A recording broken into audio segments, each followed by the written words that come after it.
الحمدللہ وکفا وسلام علی عباده الذین اصطفى، اما بعد۔ محترم صدر ذی وقار و سامعین با تمکین، السلام علیکم ورحمۃ اللہ وبرکاتہ۔ آج ارادہ ہوا کہ آپ کے سامنے ہندوستان جنت نشان کی ماضی کے خد و خال پیش کروں، نیز اس گلستان کی سینچائی میں اکابرین امت اور علماء کرام کی خدمات جلیلہ کا مختصر سا خاکہ پیش کروں۔ اس لیے بلکہ تمہید طویل اصل مدعا شروع کرنے سے پہلے یہ عرض کر دوں کہ بغور سماعت فرمائیں، جزاکم اللہ خیرا۔ محترم حضرات، جب ہندوستان کی مقدس سرزمین پر 1601 عیسوی میں انگریزوں کا ایک قافلہ اسکوڈے گاما کی سربراہی میں ممبئی کے ساحل پر اترا، اس نے مغل بادشاہوں سے کہا کہ ہم یہاں پر تجارت کرنا چاہتے ہیں۔ ان کی مادی ترقی نے وقت کے حکمرانوں کو خوش آمدید کہا۔ ایسٹ انڈیا کمپنی کے نام پر ایک فرم بنی جس کے دفاتر مختلف علاقوں میں کھولے گئے۔ 100 سال کے عرصے میں اس کی تجارت اتنی چمکی کہ اکثر و بیشتر تجارتی معاملات اس کی مٹھی میں آ گئے۔ جب انگریز نے دیکھا کہ تجارت پر اس نے قابو پا لیا ہے تو انتظامی امور میں بھی عمل دخل شروع کر دیا۔ چنانچہ 1701 عیسوی تک ہندوستان کے مختلف علاقوں میں ایسٹ انڈیا کمپنی کے پرچم لہرا رہے تھے۔ انگریز چھوٹے چھوٹے علاقوں کا نظام اپنے ہاتھ میں لے رہا تھا۔ ظاہر میں تجارت تھی لیکن اندر نیت یہ تھی کہ ہمیں بالآخر اس ملک پر قابض ہونا ہے۔ فرنگی ان کاموں کو اتنی چالاکی اور عیاری اور ہوشیاری سے کر رہے تھے کہ وقت کے حکمرانوں نے اس کا ادراک نہ کیا۔ 1740 عیسوی تک انگریز 4 مختلف صوبوں کا گورنر بن چکا تھا۔ تو ایسے وقت میں سب سے پہلے جس شخص نے علم بغاوت بلند کیا وہ محدث کبیر، امام جلیل، رئیس الاولیاء شاہ عبدالعزیز ابن ولی اللہ محدث دہلوی علیہ الرحمہ ہے۔ یہ وہی مرد مجاہد اور درویش خدا ہے جس نے وقت سے پہلے مسلمانوں کے نصب العین کا اعلان فرما دیا تھا۔ جہاں تک پہنچنے کے لیے دوسروں کو برسہ برس انتظار کرنا تھا۔ شاہ عبدالعزیز علیہ الرحمہ کا فتویٰ کیا تھا؟ گویا ایک برق بے اما تھا جو دشمنوں کے نخل تمنا پر گر پڑی۔ انگریزوں کی نیندیں حرام ہو گئی، جگہ جگہ آزادی کے پرچم لہرانے لگے، سینوں میں ولولے مچلنے لگے اور حوصلوں نے انگڑائیاں لینی شروع کر دی۔ مسند درس پر بیٹھ کر قرآن اور حدیث کا علم دینے والے علماء کرام اور خانقاہوں میں بیٹھ کر شمع اسلام روشن کرنے والے مشائخ عظام اپنے مدرسوں اور خانقاہوں کو چھوڑ کر میدان میں آ گئے اور فرنگیوں کے خلاف محاذ بنا کر منزل کی جانب بے سر و سامان عالم میں نکل پڑے۔ چنانچہ 1772 عیسوی کے اس فتوے کے بعد جتنی بھی آزادی کی تحریکیں چلی وہ دراصل اس فتوے کا نتیجہ تھی۔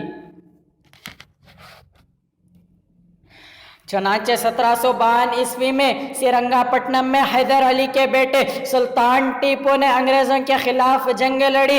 یہ دل میں دین کا درد رکھنے والا بندہ تھا۔ وہ اپنی کئی فوجیوں کو لے کر انگریز کے ساتھ نبرد آزما ہوا، مگر اس فوج کے اندر ایک منافق تھا جس کا نام میر صادق تھا۔ انگریزوں نے میر صادق کو 900 مربع زمین دینے کا وعدہ کیا۔ چنانچہ میر صادق کی اس منافقت کی وجہ سے سلطان ٹیپو کو شہادت نصیب ہوئی اور انگریزوں کو فتح نصیب نہ ہو سکی۔ جب انگریز اس میدان میں غالب آ گیا تو بقیہ علماء نے 1854 عیسوی میں آپس میں مشورہ کیا کہ انگریز کے خلاف ہمیں کوئی اور قدم اٹھانا چاہیے۔ چنانچہ اس مشورے میں مولانا جعفر تھانیسری علیہ الرحمہ، حاجی امداد اللہ مہاجر مکی علیہ الرحمہ، حضرت مولانا رشید احمد گنگوئی علیہ الرحمہ، حضرت مولانا قاسم نانوتوی علیہ الرحمہ وغیرہ اہم حضرات موجود تھے۔ مشورے میں یہ بات آئی کہ ہماری افرادی قوت بہت کم ہے، انگریز کے خلاف کیسے لڑ سکتے ہیں؟ تو اس موقع پر حضرت مولانا قاسم نانوتوی علیہ الرحمہ نے کھڑے ہو کر کہا، کیا ہماری تعداد غازیان بدر سے تھوڑی ہے؟ آپ کے ان الفاظ سے دوسرے علماء کے اندر بھی شہادت کا جذبہ جاگ اٹھا، آپ کے ان الفاظ سے دوسرے علماء کے اندر بھی شہادت کا جذبہ جاگ اٹھا، چونکہ یہ 313 کی تعداد سے زیادہ تھے۔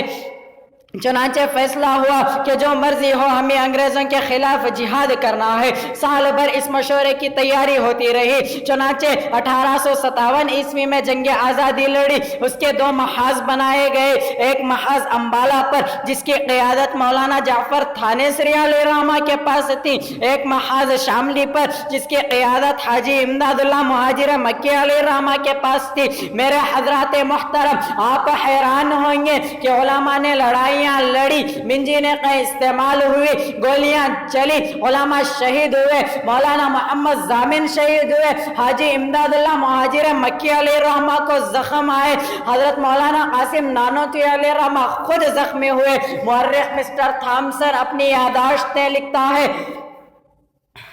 دلی کی چاندنی چوک سے لے کر خیبر تک کوئی درخت ایسا نہ تھا جس درخت پر علماء کی گردنیں نہ لٹکی ہو۔